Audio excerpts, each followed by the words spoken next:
Hey guys, selamat datang kembali di YouTube channel Naksir Sneakers. Kali ini kalian ada di segmen Sneaker Talk, dimana gue pengen bahas sepatu-sepatu basket yang bakalan rilis. Jadi ada beberapa sepatu yang menurut gue antisipasi banget, ada beberapa sepatu yang menurut gue keren banget, dan gue pengen bahas sedikit sama kalian apa yang gue suka, apa yang gue nggak suka, apa yang gue penasaran dari sepatunya. So without further ado, let's check it out and stay tuned. Yang pertama ada Nike LeBron 18. Nah, ini adalah sepatu yang gue udah tunggu-tunggu juga. Dan di sini gue udah sediain laptop. Jadi gue pengen di Sneaker Talk kali ini tuh kesannya kayak lebih casual aja. Gue ngomong apa yang gue lihat langsung, dan kalian juga bisa ngerti apa yang gue pikirin tentang sepatu ini. By the way, sepatu ini menurut gue cukup menarik guys, karena gue di Nike LeBron 17 gue nggak begitu suka dengan overall tinggi. Jadi sepatunya itu berasa kayak tinggi banget. Jadi kadang gue sebagai seorang guard, gue berasa kayak kurang lincah saat menggunakan sepatu itu. Tapi di samping itu sebenarnya overall cushionnya itu nyaman banget, enak banget buat kalian yang mencari cushion.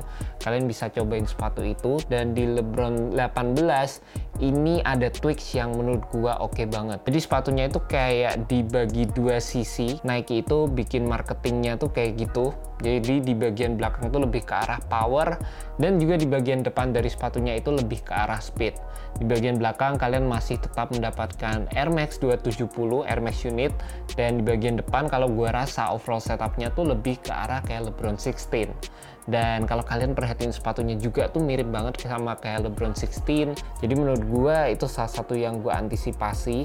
Gue rasa ini bakal jadi sepatu LeBron yang lebih memiliki setup yang low profile. Jadi gue sebagai seorang guard mungkin lebih bisa masuk di sepatu ini.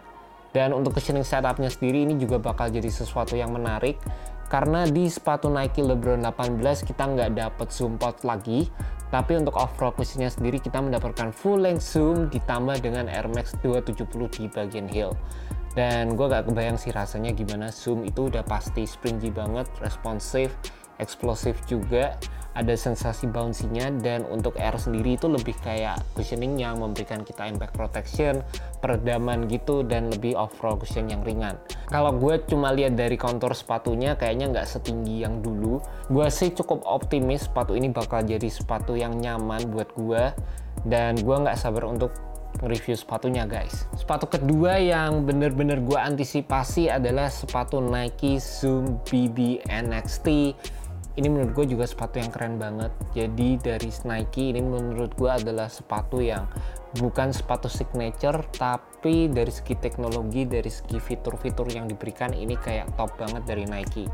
Dan ini semua kayak jurusnya Nike itu ditaruh di sepatu ini, kecuali sepatu ini cuma nggak pakai Flyknit aja. Kalau kalian lihat tuh cushionnya ya guys, di sini gue baca ada 3 layer React foam, dan ditambah juga ada double zoom pod di bagian forefoot. Gokil sih, gue nggak tahu lagi nih, ini bener-bener sepatu yang gue antisipasi lah pastinya. Dan dari segi colorway-nya sendiri, kalau Nike itu pinter banget. Kalau kalian lihat sepatu kayak hitam terus ada bawahnya warna neon gitu, kalian udah tahu deh kalau Nike itu bener-bener taruh teknologi terbaik di sepatu itu. Jadi kayak marketingnya gitu guys.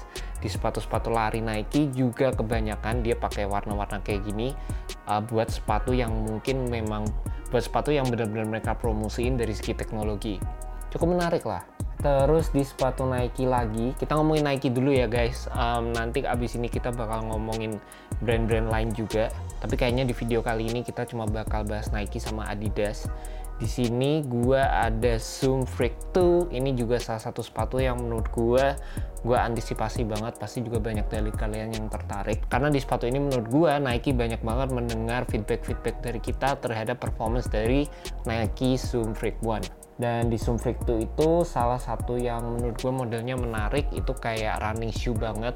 Gue nggak tahu kenapa sih sebenarnya apa yang dipikirin oleh Giannis, tapi kalau setahu gue dia tuh pengen sepatu yang memang kelihatan cepet aja. Jadi dari segi counternya sendiri, kalau kalian bisa lihat bentuknya tuh kayak segitiga banget gitu. Kalau menurut gue Nike memang ngedesain sepatu ini ya sesuai dengan game dari apa permainan Giannis sendiri saat dia bermain di NBA. Dan key point-nya sendiri yang gue perhatiin di sepatu ini, Nike itu kayak ngejelasinnya dari segi Euro step-nya Giannis. Jadi dari gerakan tersebut dia kira-kira butuh support itu di bagian mana aja. Dan beberapa part yang memang benar-benar diperhatikan Nike adalah adanya outrigger di spesifikasi letak tertentu di sepatunya. Terus dia bikin decouple outsole juga, jadi kita punya mobilitas yang lebih di sepatu ini. Dan tambah lagi untuk cushionnya sendiri ini udah diubah ke bagian forefoot. Dan jadi buat kalian biasanya main basket kita itu nggak terlalu banyak bergerak menggunakan heel, tapi kita lebih sering bergerak menggunakan forefoot atau bagian depan kayak kita guys.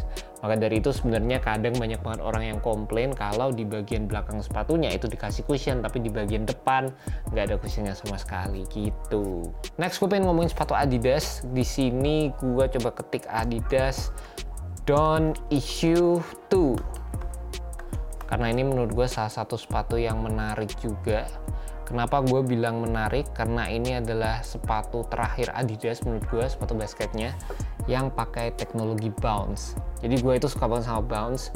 Dan by the way juga sepatu Don't Issue 1 masuk di top list gue di tahun 2019 karena gue suka banget performance-nya. Dia punya base yang cukup lebar dan dari segi cushion menurut gue balance banget.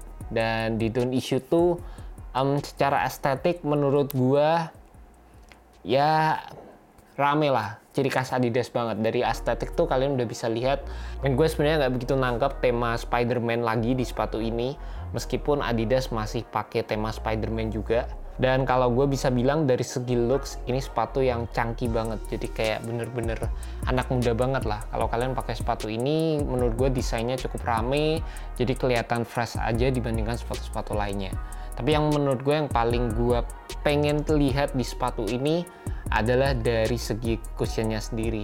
Dan kalau kalian bisa lihat sebenarnya tuh bentuknya mirip-mirip kayak Adidas Bushy Wear nggak sih? Ada miripnya lah menurut gue. Terus ada Adidas Dame 7. Oke, jadi banyaknya nggak begitu suka sama sepatu Dame 6. Ini adalah Dame 7 dan kalau gue lihat, gue nggak tahu ini gambar official atau enggak. Gue jujur nggak tahu. Gue rasa ini juga official, tapi gue rasa ini kayak Dame 6.5 atau ya versi SI-nya lah dari sepatu Dame. Ini jujur aja hampir perubahannya minimal banget. Dan dari segi shape kalau menurut gue bisa bilang sama sih, sama kayak sepatu Dame 6.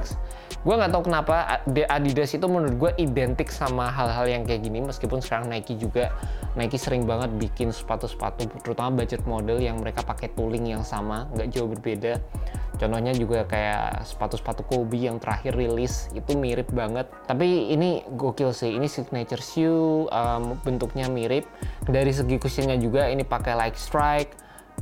Dan satu hal yang mungkin gue bisa rasa positif dari sepatu ini adalah di bagian uppernya sendiri. Menurut gue ini kayaknya uppernya jauh lebih oke. Dan penggunaan material tangnya gue rasa lebih bagus. Ini dengan kayak penggunaan materialnya kayak nylon gitu, ini kayaknya bakal nge-sculpt di kaki kita jauh lebih nyaman dibandingkan dengan Dame 6. Kayaknya itu sih. Kalau dari segi colorway, gue berharap colorway-nya makin banyak yang rame, makin banyak yang keren. Jadi kadang first leak yang keluar di internet itu kita nggak bisa selalu judge bagus atau enggak. Kadang bisa bagus, kadang bisa jelek. Dan yang menentukan lagi sebenarnya ada colorway yang rilis sih. Menurut gue sih kayak gitu guys. Oke, ini bakal jadi sepatu terakhir yang kita bakal bahas kali ini. Next kita bakal bahas brand-brand lain. Ini adalah Adidas Next Level 2020. Ini menurut gue juga sepatu yang gokil banget. Di tahun sebelumnya Adidas sempat ngeluarin sepatu Next Level, sepatu yang tanpa tali sama sekali dan nggak pakai gimmick, nggak perlu gimmick sama sekali. Jadi nggak ada tali yang ditarik, nggak ada auto lace atau apa, udah sekalian aja langsung nggak pakai tali sama sekali. Ini juga jadi sepatu yang jujur gue cukup penasaran banget untuk gue review, karena gue penasaran aja gimana sepatu basket itu bisa tanpa tali. Menurut gue sih menarik banget ya dari segi konsep. Jadi kita bisa langsung masuk, kita langsung pakai sepatunya. Gue sih jujur belum pernah coba yang seri sebelumnya 2019, tapi gue rasa dari segi sepatunya pasti bakal banyak padding, pasti banyak material yang di reinforce. Jadi ada beberapa part yang pasti lebih tebal, pasti ada material yang kasih backup gitu. Jadi mungkin ada fuse, ada beberapa support yang memang bikin materialnya itu bisa menyekram kaki kita secara maksimal. Jadi dari segi security juga pasti diperhatikan banget. Jadi bakal jadi sepatu yang menarik karena ya makin kesini makin maju juga dari segi teknologi. Nggak perlu auto lace, nggak perlu pakai fast fit, udah nggak usah pakai tali aja sekalian. Jadi and that's about it guys, itu adalah sepatu-sepatu yang menurut gue bakal rilis dan sepatu-sepatu yang gue cukup antisipasi. Gue bakal review juga di channel Naxir Sneakers, dan mungkin video-video sneaker chat kayak gini bakal berlanjut juga buat sepatu-sepatu general, sepatu-sepatu yang punya teknologi baru juga, jadi nggak cuma sepatu basket aja. So if you like this content, jangan lupa untuk subscribe, like, dan share. Dan seperti biasa juga sebelum gue akhiri juga, kita selalu jadi channel pertama yang review sepatu-sepatu basket terbaru guys. Jadi kalau kalian suka, klik tombol subscribe, nyalain tombol loncengnya juga. Peace out guys.